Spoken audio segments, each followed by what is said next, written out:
नमस्कार मित्रों, history research point पर आप सभी का स्वागत करता हूं। बिहार टीचर भर्ती बीपीएससी पीजीटी इतिहास के लिए टेस्ट सीरीज चल रही है। यह जो टेस्ट सीरीज है वह एनसीईआरटी बेस्ड टेस्ट सीरीज है। एनसीईआरटी क्लास 11th का चैप्टर है बदलती हुई सांस्कृतिक परंपराएं। ठीक है, इससे संबंधित यह टेस्ट सीरीज है क्लास 11th का। देखिए मित्रों, जो भी लोग बीपीएससी पीजीटी इतिहास का कंप्लीट कोर्स करना चाहते हैं वह लोग हमारे ऑफिशियल व्हाट्सएप नंबर पर मैसेज कर सकते हैं। ऑफिशियल व्हाट्सएप नंबर डिस्क्रिप्शन में है और यहाँ पर भी शो हो रहा है 8318397276 हमारा ऑफिशियल व्हाट्सएप नंबर है।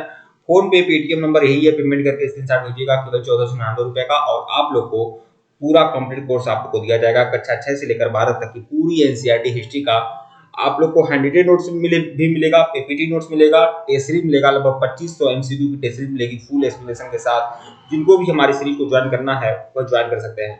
और यह जो सीरीज चल रही है, यह जो कोर्स चल रहा है, यह 1 ईयर सब्सक्रिप्शन के साथ है। तो आप जो भी लोग सीरियस हैं, गंभीर हैं, वो लोग हमारे साथ जुड़ सकते हैं। तो आइए शुरुआत करते हैं। टेस्ट सीरीज संख्या 17 आप लोग की स्क्रीन पर है। जितने भी प्रश्न आप लोग को दिए जाएंगे वो सभी महत्वपूर्ण रहेंगे। प्रश्न है कि विनीसियन शैली किसका एक उत्कृष्ट उदाहरण है। दरअसल ये विनीसियन शैली जो है, ये इटली का एक शहर है वेनिस, वहां से ये विनीसियन शैली आई है। तो विनीसियन शैली जो है किसका एक उत्कृष्ट उदाहरण है। पुनर्जागरण कला का धर्मनिरपेक्षीकरण, राजनीतिक सोच का निर्माण, ऐतिहासिक अवशेष की संग्रह या साहित्य के लिए प्रशिक्षण केंद्र। तो विनीसियन शैली जो है यह पुनर्जागरण कला का धर्मनिरपेक्षीकरण से संबंधित है। मतलब इटली का शहर जो है वेनिस है, वहां की जो वास्तुकला है वह धर्मनिरपेक्षता की सिद्धांत का अवलोकन करती है। तो विकल्प ए जो है वह आपका सही है, विकल्प ए। ठीक है, विकल्प ए पुनर्जागरण कला का धर्मनिरपेक्षीकरण। इसकी व्याख्या देख लीजिएगा। वेनिस शहर के विनीसियन शैली, अब देखिए वेनिस शहर, इटली का शहर है वेनिस, वेनिस शहर की विनीसियन शैली पुनर्जागरण कला और कलाकार विशेष रूप से चित्रकार, ठीक है, यह शैली पुनर्जागरण कला के धर्मनिरपेक्षीकरण का एक उत्कृष्ट उदाहरण है। प्रतिद्वंदियों फ्लोरेंस और रोम की तरह वेनिस ने पश्चिमी यूरोपीय कला की निरंतरता में महत्व और प्रभाव की अवधि का आनंद लिया है, लेकिन प्रत्येक अवधि में विनीसियन की उत्कृष्टता, विशेषता, प्रकाश और रंग के लिए निरंतर प्रेम बना रही है। ठीक है, मतलब यह इस चित्रकला से संबंधित है विनीसियन शैली। ठीक है, अगला प्रश्न देखिएगा। पुनर्जागरण सबसे अच्छी तरह से अपने लिए जाना जाता है। तो पुनर्जागरण काल जो है वह सबसे अच्छी तरह से किसके लिए जाना जाता है। सांस्कृतिक विकासों के लिए, सामाजिक विकासों के लिए, या राजनीतिक विकासों के लिए, या आर्थिक विकासों के लिए। तो पुनर्जागरण काल किसके लिए अच्छी तरह से समझा जाता है। सांस्कृतिक विकास, सामाजिक विकास, राजनीतिक विकास या आर्थिक विकास। आर्थिक और राजनीतिक विकास तो होगा नहीं, सामाजिक विकास कुछ हद तक हो सकता है, लेकिन सबसे ज्यादा सांस्कृतिक विकास। ठीक है, पुनर्जागरण काल जो है सबसे अच्छी तरह से अपने लिए जाना जाता है सांस्कृतिक विकास के लिए। सांस्कृतिक विकास के लिए तो विकल्प ए जो है वह आपका सही है। व्याख्या देख लीजिएगा। गतिशीलता और कलात्मकता रचनात्मकता की अवधि के रूप में पुनर्जागरण काल और निराशा की अवधि और विकास की कमी के रूप में मध्य युग एक अति सरलीकरण है। इस समय यूरोप में सांस्कृतिक परिवर्तनों ने केवल रोम और यूनान की शास्त्रीय सभ्यता द्वारा ही आकार नहीं लिया, बल्कि रोमन साम्राज्य की पुरातात्विक और साहित्यिक पुनर्प्राप्ति में इस सभ्यता की बहुत प्रशंसा की गई। ठीक है, मतलब उसमें कला और विज्ञान की उन्नति हुई थी पुनर्जागरण काल में। पुनर्जागरण शब्द जो है इसका शाब्दिक अर्थ क्या है, पुनर्जन्म। यह फ्रांसीसी शब्द पहली बार 1860 में स्विस विद्वान जैकब बर्टहार्ट द्वारा प्रयोग किया गया था। ये जो पुनर्जागरण शब्द है, ये जो रेनेसा, जिसका अंग्रेजी रूपांतरण होता है रेनेसा, तो ये जो इसका रेनेसा शब्द दिया गया है, यह स्विस विद्वान जैकब बर्टहार्ट के द्वारा दिया गया था। जैकब बर्टहार्ट के द्वारा यह शब्द दिया गया था। ठीक है, अगला प्रश्न देखिएगा। पुनर्जागरण की यहाँ पर डैश लगा हुआ है, यहाँ पर कौन सा शब्द आएगा। पुनर्जागरण के सभी सांस्कृतिक परिवर्तनों के लिए प्रेरणा का मूल स्रोत है। तो पुनर्जागरण के सभी सांस्कृतिक परिवर्तन के लिए प्रेरणा का मूल स्रोत क्या हो सकता है। सामंतवाद, मानवतावाद, साम्राज्यवाद या ईसाईकरण। बहुत सारे लोगों को टेस्ट सीरीज समझ में नहीं आ रहा होगा। दरअसल आप जान लीजिए कि एनसीईआरटी जो है उसको समझना पड़ता है। ठीक है, इसे समझना पड़ता है, इसका कठिनाई स्तर जो होता है थोड़ा सा बड़ा होता है। ठीक है, तो इसे समझने का प्रयास करिए आप लोग। तो देखिए, पुनर्जागरण के सभी सांस्कृतिक परिवर्तनों के लिए प्रेरणा का मूल स्रोत क्या है। पुनर्जागरण काल में सांस्कृतिक परिवर्तन हुए थे, पक्का आपको पता है, और यह सांस्कृतिक परिवर्तन का स्रोत क्या है, मूल स्रोत क्या है, प्रेरणा कहाँ से आई कि सांस्कृतिक परिवर्तन होना चाहिए, सामंतवाद के कारण, मानवतावाद के कारण, साम्राज्यवाद के कारण, या फिर ईसाईकरण के कारण। तो यह मानवतावाद है। मानवतावाद जो है वह पुनर्जागरण के सभी सांस्कृतिक परिवर्तनों के लिए प्रेरणा का मूल स्रोत है, मानवतावाद। ठीक है, तो विकल्प 2 जो है वह आपका सही है। इसकी व्याख्या देखिएगा, इतावली पुनर्जागरण का सबसे प्रमुख विषय मानवतावाद था। यह एक ऐसा शब्द था जिसका उपयोग 19वीं सदी के इतिहासकारों ने पुनर्जागरण के विचारकों की चिंताओं का वर्णन करने के लिए किया था, जिन्होंने अपना ध्यान मनुष्य की गरिमा और इस दुनिया में उसकी विशेषाधिकार प्राप्त स्थिति पर केंद्रित किया था। संक्षेप में मानवतावाद ने मनुष्य को समाज में सभी चीजों का मापक बनाया। हालांकि मनुष्य और दुनिया पर इस नए ध्यान को ईश्वर में विश्वास की हानि के रूप में नहीं देखा जाना चाहिए था। ठीक है, अगला प्रश्न देखिएगा, निम्नलिखित में से कौन सी पुनर्जागरण युग की विशेषता नहीं है? पुनर्जागरण युग की विशेषता क्या नहीं है? मानवतावाद, सामंतवाद, तर्कवाद या वैज्ञानिक मनस्थिति। तो पुनर्जागरण युग की क्या विशेषता नहीं है? तो मानवतावाद तो है, बिल्कुल, तर्कवाद भी है, वैज्ञानिक मनस्थिति भी है, लेकिन सामंतवाद क्या पुनर्जागरण काल की विशेषता हो सकती है? तो बिल्कुल नहीं। विकल्प 2 जो है वह आपका सही है, सामंतवाद। सामंतवाद जो है वह पुनर्जागरण युग की विशेषता नहीं है। ठीक है, विकल्प 2 जो है वह आपका सही है। अगला इसका व्याख्या देख लीजिएगा, पुनर्जागरण शब्द का अर्थ पुनर्जन्म या पुनरुत्थान है।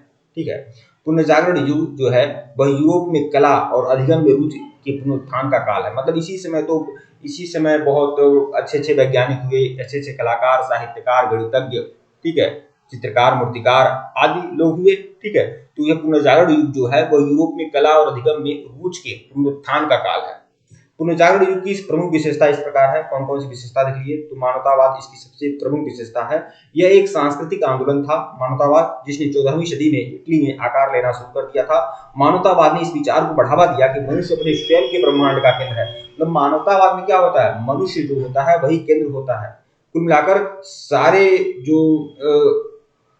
सारी बातें जो है वह मनुष्य के केंद्र में होनी चाहिए। कुल मिलाकर मतलब कि ऐसा नहीं है धर्म प्रधान नहीं होना चाहिए। ठीक है, संस्कृति धर्म प्रधान या रीति रिवाज या आडंबर नहीं होना चाहिए, मानव कल्याण की भावना होनी चाहिए समाज में। ऐसा है मानवतावाद का लक्षण। ठीक है, मानव जाति की भलाई के लिए शिक्षा, शास्त्रीय कला और विज्ञान में प्रगति को स्वीकार किया जाना चाहिए। ठीक है, अगला प्रश्न देखिएगा, बहुत ही ज्यादा महत्वपूर्ण है आप लोगों के लिए। पुनर्जागरण निम्नलिखित में से किसके साथ संबंधित है? पुनर्जागरण जो है किसके साथ संबंधित है? पुनर्जन्म, सुधार, पुनर्स्थापित, क्रांति। तो पुनर्जागरण का जो शाब्दिक अर्थ है वो क्या है? तो वो है पुनर्जन्म। विकल्प 1 ये आपका पुनर्जागरण का शाब्दिक अर्थ है। व्याख्या देख लीजिएगा, पुनर्जागरण मध्य युग के बाद यूरोपीय सांस्कृतिक, कलात्मकता और राजनीतिक और आर्थिक पुनर्जन्म का प्रमुख दौर था। आमतौर पर 14वीं सदी में और 14वीं सदी से लेकर 17वीं सदी में वर्णित पुनर्जागरण ने शास्त्रीय दर्शन, साहित्य और कला के पुनर्वितरण को बढ़ावा दिया। मानव इतिहास में सबसे महान विचारकों, लेखकों, राजनीतिज्ञों, वैज्ञानिकों और कलाकारों में से कुछ इस युग के दौरान संपन्न हुए, जबकि वैश्विक अन्वेषण ने यूरोपीय भूमि और संस्कृतियों को यूरोपीय वाणिज्य के लिए खोल दिया था। ठीक है, अब हम लोग छोटे क्वेश्चन देखेंगे, शॉर्ट क्वेश्चन देखेंगे, जिसमें प्रश्न रहेगा, 4 विकल्प रहेगा। इसमें व्याख्या नहीं होगी, लेकिन प्रश्न जो है वह काफी इंपॉर्टेंट रहेगा आप लोगों के लिए। देखिए, इसी तरह के आप लोगों को प्रश्न मिलेंगे, लगभग 2500 MCQ की सीरीज मिलेगी, व्याख्या के साथ आप लोगों को मिलेगी। साथ ही साथ आप लोगों को पूरे हैंड रिटन नोट्स मिलेंगे, PPT नोट्स आप लोगों को मिलेगा, लेक्चर्स वीडियो मिलेगा, उसके नोट्स मिलेंगे, और हर चैप्टर वाइज सारे वन लाइनर फैक्ट्स भी आप लोगों को अलग से दिए जाएंगे। कुल मिलाकर TGT, PGT, PRT, TGT, PGT junior की कंप्लीट तैयारी हिस्ट्री की सब्जेक्ट की आपकी होगी 1 ईयर सब्सक्रिप्शन के साथ। इसकी जो फीस है केवल 1499 रुपया रखी गई है। तो जो लोग सीरियस है, गंभीर हैं, वह लोग हमसे जुड़ सकते हैं। हमारा ऑफिशियल व्हाट्सएप नंबर डिस्क्रिप्शन में भी है, शुरू में भी बताया हूँ और यहाँ पर भी लिख दे रहा हूँ, यह हमारा ऑफिशियल व्हाट्सएप नंबर है, ध्यान में रखिएगा, 8318397276। प्रश्न संख्या 16 देखिएगा, कागज का आविष्कार सर्वप्रथम किस देश में हुआ था? ईरान में, भारत में, इंडोनेशिया में या चीन में? तो कागज का आविष्कार कहाँ हुआ था? कागज का आविष्कार जो हुआ था चीन में हुआ था। विकल्प डी जो है वह आपका सही है। प्रश्न संख्या 17, यूरोप में आधुनिक युग का आरंभ होना माना जाता है। तो यूरोप में आधुनिक युग का आरंभ कब हुआ? यूरोप में जो आधुनिक युग का आरंभ हुआ है वह 1453 में हुआ है, जब तुर्की सल्तनत ने कुस्तुनतुनिया को क्या किया? कुस्तुनतुनिया को जीत लिया, कुस्तुनतुनिया को जीत लिया। ठीक है, तब यह आधुनिक युग की शुरुआत हो जाती है। तो 1453 ईस्वी में आधुनिक युग का युग माना जाता है 1453 ईस्वी। विकल्प बी जो है वह आपका सही है। प्रश्न संख्या 18 देखिएगा, यूटोपिया का लेखक कौन है? यह जो यूटोपिया के लेखक हैं टॉमस मूर हैं, sir Thomas More. Thomas More जो है, यह मैंने शुरुआत में बताया था, यह मानवतावादी है, मानवतावादी टॉमस मूर। ठीक है, और इन्होंने लिखा है यूटोपिया वह ग्रंथ है जिस पर चर्च और पादरियों के जीवन पर प्रकाश डाला गया है, मतलब चर्च की आलोचना की गई है। तो विकल्प बी, यूटोपिया के लेखक हैं टॉमस मूर। प्रश्न संख्या 19, डिवाइन कॉमेडी किसने लिखा था? वर्जिल ने, पेट्रार्क ने, सिसरो ने या फिर दांते ने? तो दांते ने लिखा था डिवाइन कॉमेडी, दांते की पुस्तक है, दांते की डिवाइन कॉमेडी। प्रश्न संख्या 20 देखिएगा, मानवतावाद को प्रसार में किसका योगदान था? मानवतावाद के प्रसार में किसका योगदान था? फ्लोरेंस का, मार्टिन लूथर का, पेट्रार्क का या टॉमस मूर का? तो पेट्रार्क जो थे वह मानवतावाद के पिता थे। मानवतावाद के पिता कौन थे? पेट्रार्क महोदय। ठीक है, और मानवतावाद के प्रसार में इनकी महती भूमिका थी। विकल्प सी जो है आपका सही है। प्रश्न संख्या 21 देखिएगा, इटली में पुनर्जागरण का जनक किसे माना जाता है? इटली में पुनर्जागरण का जनक, इटली में जो पुनर्जागरण का जनक किसे माना जाता है? बोकाशियो, दाते, पेट्रार्क या तासो? किसे माना जाता है बताएं? तो विकल्प सी, पेट्रार्क को माना जाता है, विकल्प सी। प्रश्न संख्या 22 देखिएगा, कोलंबस अमेरिका कब पहुंचा था? कोलंबस जो था स्पेन का नाविक था कोलंबस। ठीक है, 1492 में उसने क्या किया? अमेरिका की खोज की थी, उत्तरी अमेरिका की खोज की थी, उत्तरी अमेरिका की खोज किया था कोलंबस ने। भारत की खोज करने आया था और पहुंच गया उत्तरी अमेरिका। तो 1492 में कोलंबस ने उत्तरी अमेरिका की खोज किया था। कहाँ का नाविक था? स्पेन का नाविक था। प्रश्न संख्या 23 देखिएगा, ग्रेगोरियन कैलेंडर का आरंभ कब हुआ था? ग्रेगोरियन कैलेंडर का आरंभ कब हुआ था? 1582, 1587, 1560 या 1547? ग्रेगोरियन कैलेंडर का आरंभ कब हुआ था? तो यह होगा आपका 1582। विकल्प ए जो है वह आपका सही है। ठीक है, प्रश्न संख्या 24 देखिएगा, 1861 से 65 के बीच में दास प्रथा को लेकर गृह युद्ध कहाँ हुआ था? तो संयुक्त राज्य अमेरिका में हुआ था, और उस समय कौन राष्ट्रपति थे? अब्राहम लिंकन राष्ट्रपति थे। तो विकल्प सी। प्रश्न संख्या 25 देखिएगा, on the origin of species पुस्तक किसने लिखा था? चार्ल्स डार्विन ने लिखा था। विकल्प ए जो है वह आपका सही है, चार्ल्स डार्विन ने लिखा था on the origin of species, प्रसिद्ध पुस्तक है, इसे ध्यान में रखिएगा। प्रश्न संख्या 26 देखिएगा, पुनर्जागरण कालीन स्थापत्य का सर्वश्रेष्ठ उदाहरण रोम स्थित सेंट पीटर का गिरजाघर था। इसके निर्माण का श्रेय किस वास्तुविद को माना जाता है? तो रोम स्थित जो सेंट पीटर का गिरजाघर है उस पर चित्रकारी की गई है। यह चित्रकारी किसने किया है?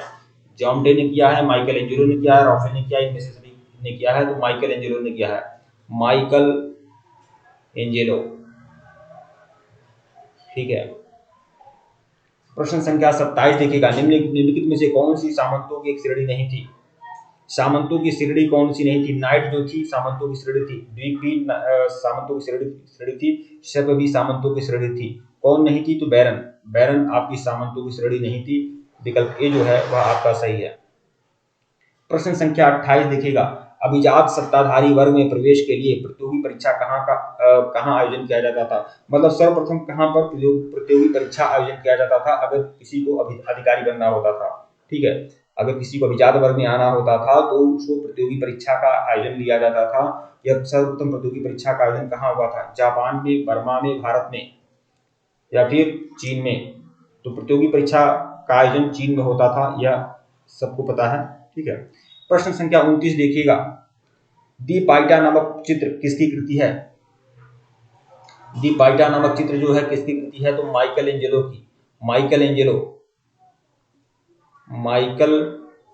एंजेलो का चित्र है दी पाइटा। ठीक है, तो विकल्प ए जो है वह आपका सही है, नहीं विकल्प डी जो है आपका सही है। प्रश्न संख्या 30 देखिएगा इस सीरीज का सबसे आखिरी प्रश्न, हेलेनीज किस देश के निवासियों को कहा जाता था? हेलेनीज किस देश के निवासियों को कहा जाता था? रोम के निवासियों को, या फिर यूनान के, या मिस्र के, या चीन के? तो हेलेनीज किसे कहा जाता था? हेलेनीज किस देश के निवासियों को हेलेनीज कहा जाता था? तो चीन के निवासियों को हेलेनीज कहा जाता था। विकल्प डी जो है वह आपका सही है। ठीक है मित्रों, वीडियो को लाइक और चैनल को सब्सक्राइब करेगा, टेलीग्राम को बिल्कुल ज्वाइन करेगा, लिंक डिस्क्रिप्शन में दिया गया है। अगर इसके पहले का वीडियो नहीं देखे हैं तो प्लेलिस्ट में जाइएगा, NCERT history test class 11th के नाम से प्लेलिस्ट बनी हुई है, प्लेलिस्ट में जाइए और सभी वीडियो देखिएगा। और केवल 1499 रुपए की सीरीज है, कोई बहुत बड़ी महंगी नहीं है। और इसी में बीपीएससी, टीजीटी, पीजीटी, जूनियर सबकी तैयारी कराई जाएगी। क्लास 6 से लेकर 12 तक का पूरा पीपीटी नोट्स मिलेगा, लेक्चर्स वीडियो मिलेगा, हैंडरिटन नोट्स मिलेगा और टेस्ट सीरीज भी आप लोग को मिलेगी। जिनको भी ज्वाइन करना है ज्वाइन कर सकते हैं। और किसी भी प्रतियोगी परीक्षा के लिए एनसीईआरटी बहुत ज्यादा मस्ट होता है, तो आप लोग बिल्कुल इसे ज्वाइन करें, देखें। ठीक है मित्रों, धन्यवाद आप लोग को। टेलीग्राम बिल्कुल ज्वाइन करेगा, लिंक डिस्क्रिप्शन में दिया गया है। धन्यवाद।